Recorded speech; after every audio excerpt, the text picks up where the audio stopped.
Los Angeles Elizabeth Banks doesn't mince words. Why bother, when you're trying to get things done?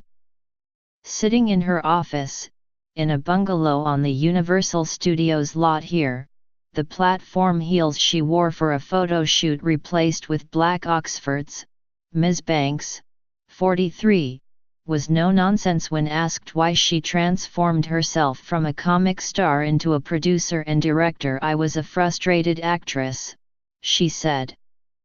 "I was bored. Now she is busy." Brownstone Productions, the 10-year-old company she started with her husband, Max Handelman, has development deals with nearly every major studio, and projects percolating for film and TV. She's a founder of Hoo Ha Ha, an online platform for female comedians. And she's still performing, most recently playing herself as Larry David's girlfriend on Curb Your Enthusiasm. Another installment of her as Gail, the sweetly vicious a cappella commentator, arrives on December 22 with Pitch Perfect 3. Brownstone developed and produced the Pitch franchise. Ms. Banks' hat-trick actress, filmmaker, business maven remains rare for women in Hollywood, where she has quietly become an industry force, even while audiences mostly know her as the gaudy Effie Trinket in The Hunger Games. Her directorial debut, Pitch Perfect 2 in 2015, was made for a reported $30 million and opened at number 1, grossing more than $280 million globally. By outperforming expectations, it instantly put her in a league with very few women, and leapfrogged some men. She's now on deck to direct and produce a new Charlie's Angels film for Sony, from an idea she conceived. That many of her coming projects focus on women is equal parts feminism. "I'm fighting the male narrative in all of our lives," she said in Expedience. "When selling ideas," she said, "you're always looking for yes. It's easier to get yes, when you're a woman, if you work on female-led films. At a moment when the entertainment industry is unmoored because of sexual misconduct allegations, the ascendance of a woman whose films primarily revolve around women feels providentially well-timed." Still, Ms. Banks's accomplishments will be measured not just in social change, but also in money she gets. That to really change the status quo, you need commercial success, said Donna Langley, the chairman of Universal Pictures, the studio behind Pitch Perfect. "Liz is a real business person." Ms. Langley gave Ms. Banks the green light to direct the sequel, and the studio has an overall movie development deal with Brownstone. In the fall, it optioned the children's bestseller The Paper Bag Princess as another potential directing and producing vehicle for her. Under Brownstone, Ms. Banks also has a TV deal with Warner Brothers and has sold a pilot starring Laverne Cox as a fake psychic to ABC. Her philosophy for success producing in Hollywood, she said, was three-part: access, which she has as an actress; taste, hers skews more mainstream than indie; and clout, which she earned after Pitch Perfect 2. Her friend Melissa McCarthy said Ms. Banks has a good bird's-eye view of the world and this industry. She's a realist. They met and hit it off when Ms. McCarthy's husband, Ben Falcone, CO starred with Ms. Banks in What to Expect When You're Expecting. "There's such an assertive quality to her, and I mean that in the greatest possible way," Ms. McCarthy said. "She's like some old studio exec from 1942. Her in a suit and cigar would make perfect sense." Ben always calls her the Mogul. The daughter of a bank employee and a General Electric factory worker, Ms. Banks grew up in Pittsfield, Massachusetts, the eldest of 4. "I said I grew up poor once and now my parents are upset with me. So I grew up middle class, she said. Very hard-working parents, who did a great job providing for us. Still, she and her best friend fantasized about a ritzier life on the other side of town, far from her family's duplex on Brown Street. The big homes always had 5-number addresses, and they didn't have a dirty color as the name of the street, she said. In our fantasy, you didn't live at 101 Brown Street. You lived at 10 to 100 Brownstone Drive. Naming her production company Brownstone, Ms. Banks said, recalled those aspirations. Ms. Banks, who attended the University of Pennsylvania on grants and financial aid, was the first person in her family to earn a college degree. She graduated magna cum laude and met her husband on her first day there. When she arrived in Los Angeles, equipped with drama training from the American Conservatory Theater in San Francisco, she had clear goals. I came to be Julia Roberts, she said. And they stopped making rom-coms the minute that I got here. I have literally fallen in love exactly one time in a movie. That was Walk of Shame in 2014. In 2001, she landed a breakout part in Wet Hot American Summer, which led to more comedies, but soon enough she saw that the career she'd imagined for herself wasn't going to materialize. The types of movies and the roles that I thought I would be playing, they didn't exist, she said. They're not making female stars. I'm not turning into Reese Witherspoon. Ms. Banks said she took an informal inventory, talking to actresses she admired: Laura Linney, Frances McDormand, Diane Lane, Julianne Moore, to figure out a future she wanted. I felt underused, she said.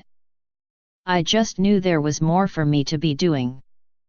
Their insight that the best roles for women often came in indie films that paid little, were a struggle to get made, and sometimes took you away from your family to lackluster locations made her realize, she said, that she wanted a different route, especially as she and Mr. Handelman were contemplating parenthood. They now have 2 boys, ages 5 and 6. Artistic fulfillment, she felt, shouldn't have to come at the expense of autonomy. There just became a moment where I was like, I need more control over all of this, she said. I also like money, and that is OK, she added. She was aiming for a home where her children would not have to share a room. The other actresses counsel, it's actually okay to want money in the way that your male colleagues want money. The first film Brownstone developed was Surrogates, 2009, based on a graphic novel and starring Bruce Willis. Then came Pitch Perfect, from the book by Mickey Rapkin, which tracked the first all-female a cappella team to make it to an international singing championship. Ms. Banks had encountered the a cappella scene at Penn. I remember this guy singing Elton John's Rocket Man and really moving me, she said. Max was like, do you remember how nerdy but committed the a cappella kids are? That a cappella would be a nerd's greatest outlet just seemed like a really funny idea to us. The first film, with a modest budget and a newly famous Anna Kendrick in the lead, was a surprise hit in 2012, and created a star turn for Rebel Wilson as Fat Amy. Ms. Banks gave Ms. Wilson a bigger role and a boyfriend in the sequel. As an actor, Elizabeth has the unique ability to see the whole movie, not just her own part, which is why it's not surprising she has turned into such a good director, said Gary Ross, who directed her in Seabiscuit and The Hunger Games.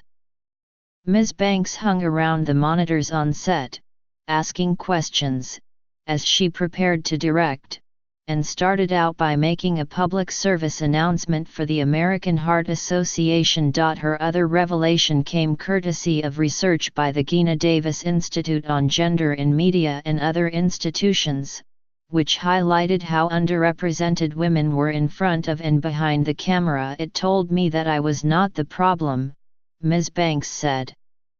Her castmates from Wet Hot American Summer, Amy Poehler, Paul Rudd, Bradley Cooper, all went on to big careers, but the men scaled quicker. I'd be like, what's going on? One of them is a Marvel superhero now and I can't get a small role in an indie, she said. Mr. Rudd, Ant-Man, a friend, gets 70% more at-bats than I do. He has that many more chances to improve his quote. She also noted that there's a lot of material that stars men between the ages of 20 and 50. There is not that amount of material for all of us actresses. It was a great epiphany, she said. Reese Witherspoon had a similar awakening recently, and started a production company for female-led projects, finding success with Gone Girl, Wild and Big Little Lies. Ms. Banks is focused more on comedy. She realized she was funny in college and drama school. I found it was always riskier and felt more dangerous to land a joke than to start crying, she said. Ms. McCarthy, her castmate in the forthcoming puppet film The Happy Time Murders, recalled a scene in which Ms. Banks plays a live-action character who becomes an adult dancer. She does a pole dance for puppet rabbits and came in with some moves she cribbed off YouTube. She's on stage dancing with this carrot peeler, throwing carrot peels on these rabbits, Ms. McCarthy said, cracking up at the memory. She's a such weirdo. Lovingly I say that, from one weirdo to another. Ms. Banks is also outspoken politically. Her office is decorated with photos of her with Hillary Rodham Clinton. She remains a prominent supporter and one of Ann Richards, whom she called a hero.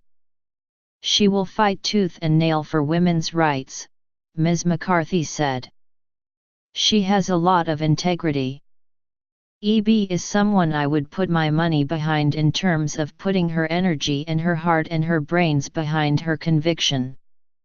Ms. Banks has no plans to stop acting, but she's also not drumming up leading roles for herself. How many blockbuster movies are being made about women who are in their 40s? She counted 2 in 2017, Girls Trip and A Bad Mom's Christmas. I have made a career out of being splashy in smaller roles anyway, said Ms. Banks, who's been nominated for 3 Emmys, for guest performances on 30 Rock and Modern Family. It's sort of my comfort zone. In Pitch Perfect 3, which was directed by Trish Sie, the Barton Bellas singing group join a USO tour, inspired by Ms. Banks's own experience with the organization in 2015. I am self-aware enough to know that not everybody who I meet on the USO tour is going to know who I am. They were like, yeah, Cher came last month. Her vision for Charlie's Angels. The cast shortlist reportedly includes Kristen Stewart and Lupita Nyong'o. Is of an international crime-fighting syndicate with a feminist bent. In this era, she added, we don't have to apologize for kicking a man's butt. This one, she'll act in. I am very ambitious for the project, Ms. Banks said. I am down for go big or go home. She crisscrosses the studio lot on bicycle. The coffee mugs in her office read Badass, a reference to Hoo Ha Ha and the celebrity chat series she hosts there, Ask a Badass. On the show, she asks guests, finish this thought, I'm a badass because, or on a scale of 1 to Elizabeth Banks, how badass are you? I'm like a level 1, maybe 2, was Jennifer Lawrence's reply. I've heard you on the phone. You're, like, a real badass. Recently, some male filmmaker friends were discussing what makes a good director. They were like, you have no problem telling people what to do. Ms. Banks recalled. You guys, she replied, thank you so much.